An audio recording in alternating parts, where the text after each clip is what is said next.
सिलचर की Ellora heritage hall में जाने माने पत्रकार विकास चक्रवर्ती द्वारा लिखे गए किताब असम विश्वविद्यालय के इतिहास के इतिवृत्त का आनुष्ठानिक तौर पर उन्मोचन किया गया। सिलचर शहर के वरिष्ठ दिग्गज हस्तियों की मौजूदगी में किताब उन्मोचन किया गया। तत्पश्चात छात्र आंदोलन के प्रमुख पुरोधा व्यक्तित्व प्रदीप दत्त राय ने कई पहलों पर कार्यक्रम में आलोकपात किया।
হ্যালো, জয়দীপ রায় বলুন আমার আমন্ত্রিত শিল্পী মঞ্চে আসার জন্য অনুরোধ করছি।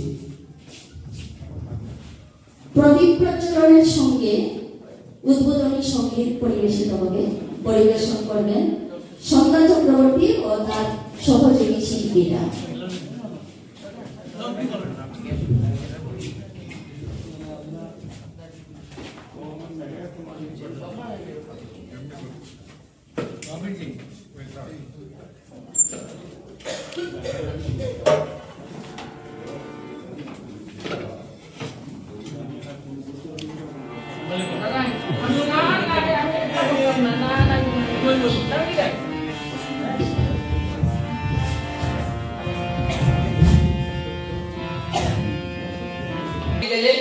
মাস্টার ডিগ্রি নেওয়ার ছেলে মেয়ের অভাব, কি হিন্দু কি মুসলমান, এই শিক্ষাটাই আমাদের ভবিষ্যতে আগামী দিনে বড়াকে ঐক্যবদ্ধ করে রাখবে।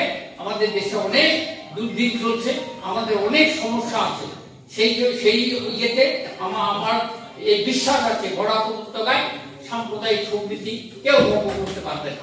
এইগুলো আমার বক্তব্য। এই আন্দোলন কিন্তু শুধু আকসার আন্দোলন ছিল না, এই আন্দোলন ছিল ভাষা ধর্ম নির্বিশেষে গোটা বরাক উপত্যকার ৩৫ লক্ষ মানুষ, সমস্ত সাংসদ বিধায়ক সকলের সহযোগিতা এই আন্দোলন গণ আন্দোলনে পরিণত হয়েছিল।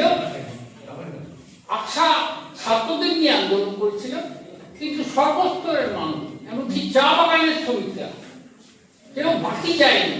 আপনারা শুনলে আশ্চর্য হবেন, মুসলিম ঘরের মেয়েরা যারা কখনো প্রকাশ্যে রাস্তায় কোনো আন্দোলনে নামে না, কিন্তু আকসার আন্দোলনের মেয়েরা, আমি তাদের নাম বলতে পারি, পুস্তা, সালেহা, জলি, লিলি, যারা রাত 1টা পর্যন্ত থানায় আটকে ছিল আকসারা বিশ্ববিদ্যালয় আন্দোলনে, তাদের কথা আমি আজকে বলব।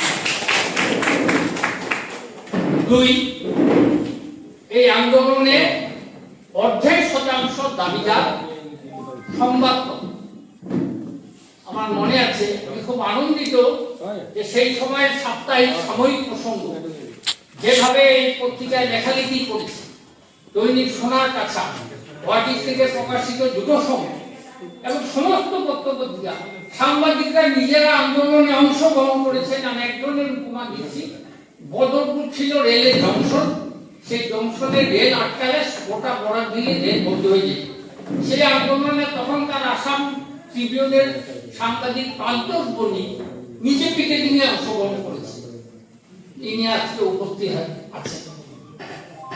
আর আমি খুশি যে আজকে তৈমুর রাজা চৌধুরী এই ঐতিহাসিক সভার সভাপতিত্ব করেছেন।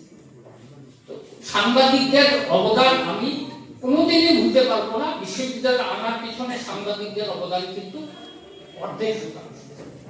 এবার আসুন বিশেষ কয়েকটি পরিবার এবং আমার প্রয়াত বন্ধু উপেন্দ্রনাথ ব্রহ্ম এই বিশ্ববিদ্যালয়ে আনার জন্য যখন প্রায় সবকিছু শেষ, বাধা আসতে আসতে প্রথমে রাজ্যিক বিশ্ববিদ্যালয়, তারপর নেহরু ক্যাম্পাস, তারপরে হঠাৎ করে ইউনিভার্সিটি গ্র্যান্ড কমিশন বলল যে 1 কোটি লোক না হলে ইউনিভার্সিটি দেওয়া যায় না।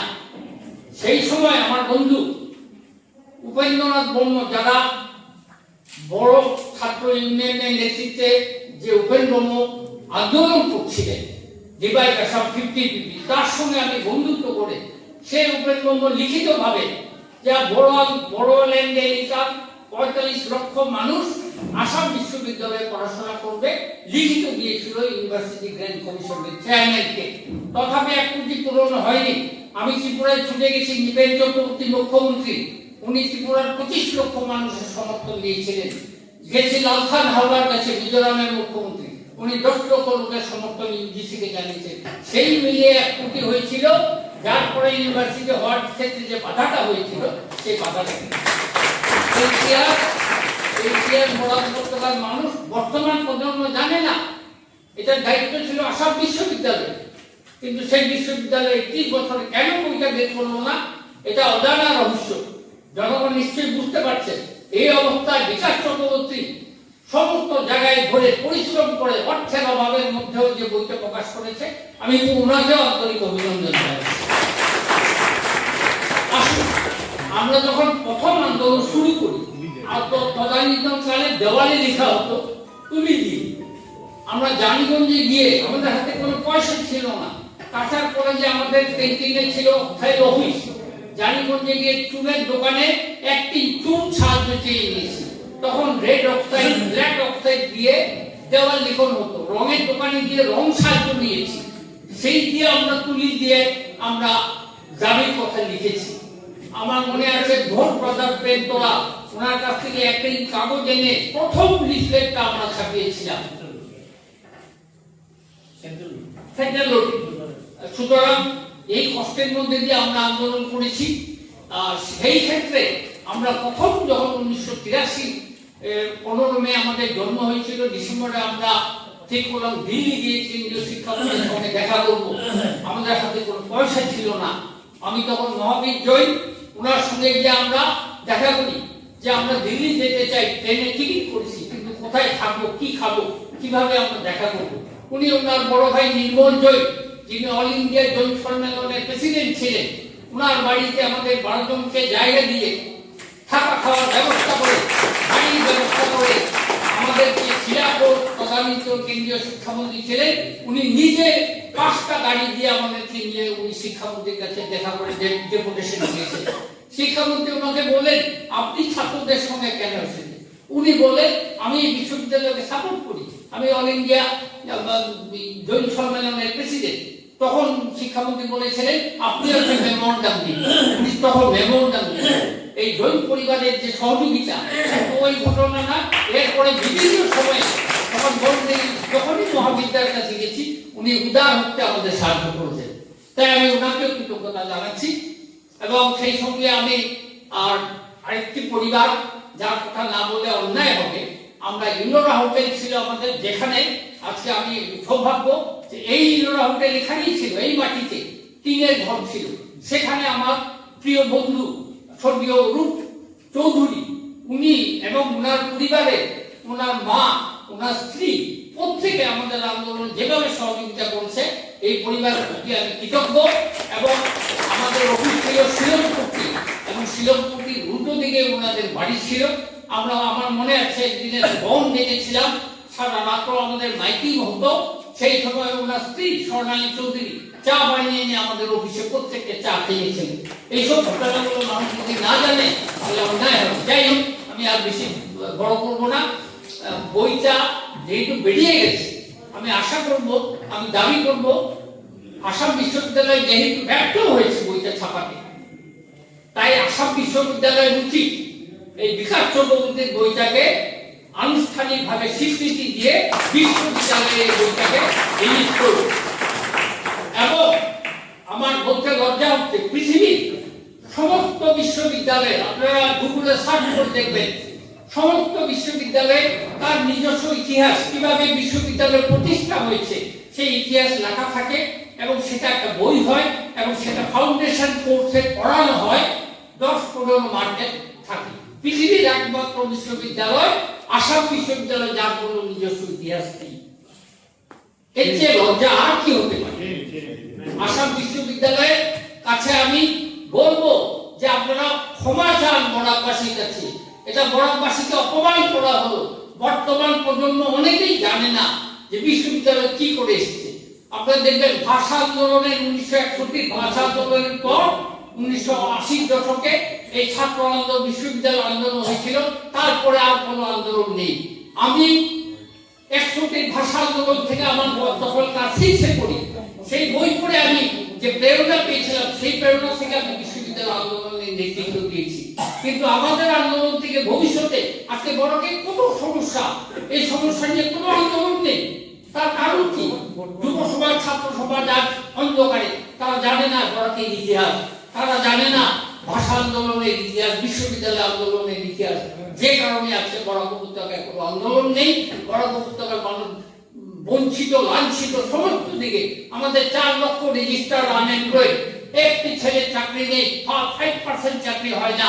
যদিও আমাদের প্রতিশ্রুতি দেওয়া হয়েছিল 3rd গ্রেড কমপ্লিটের চাকরি বরাক উপত্যকার জন্য রিজার্ভ থাকবে, পরবর্তীকালে সেটাও অমান্য করা হয়েছে। আজকে আমাদের মাস্টার ডিগ্রি পাস করে ছেলেরা টুকটুকি চালাচ্ছে, অটো চালাচ্ছে। আমি যখন অটোতে চলে যাই জিজ্ঞেস করি, বলে দাদা আমি তো আসাম ইউনিভার্সিটি থেকে এসে পড়ছি, পড়তে চাই। আমার লজ্জা হয়। এই বিশ্ববিদ্যালয়ে আমরা এই জন্য আন্দোলন করেছিলাম। প্রতি বছর 2000 করে ছাত্র ভর্তি হচ্ছে। আপনারা চিন্তা করুন, 5টা সাবজেক্ট দিয়ে প্রথম এই বিশ্ববিদ্যালয়ে যাত্রা শুরু করেছিল, আজকে 45টা ডিপার্টমেন্ট, প্রতি বছর 2000 ছাত্র ভর্তি হয়, এবং সারা ভারতবর্ষে। এটা শুধু বরাক উপত্যকার ছেলে মেয়েদের বিশ্ববিদ্যালয় নয়, এখানে বাঙালি, অসমিয়া, হিন্দি, উড়িয়া এবং বিদেশ থেকে ছেলেরা এসে মেয়েরা পড়াশোনা করছে, ডক্টরেট নিচ্ছে। এটা আমাদের জন্য গর্বের। বরাক উপত্যকার মানুষ উদার, আমরা দিতে জানি। আমরা এই বিশ্ববিদ্যালয় আমাদের ছেলে মেয়েদের জন্য বানাইনি, আমরা সারা ভারতবর্ষের জন্য দরজা খুলে দিয়েছি। আমি আরেকটি বিষয়ে আমি খুশি যে আজকে গ্রামে গঞ্জে, আজকে আমাদের বরাক উপত্যকা একসময় আমরা গর্ব করে বলতে পারি, যখন বাবরি মসজিদ ধ্বংস হয়েছিল সারা ভারতবর্ষে দাঙ্গা হয়েছে, কিন্তু বরাক উপত্যকা হয়নি। আমাদের মধ্যে এতটাই ভ্রাতৃত্বের বন্ধন। এবং আমি আমার সেই আন্দোলনের সময় আমার মনে হয়েছিল আজকে যদি গ্রামে গ্রামে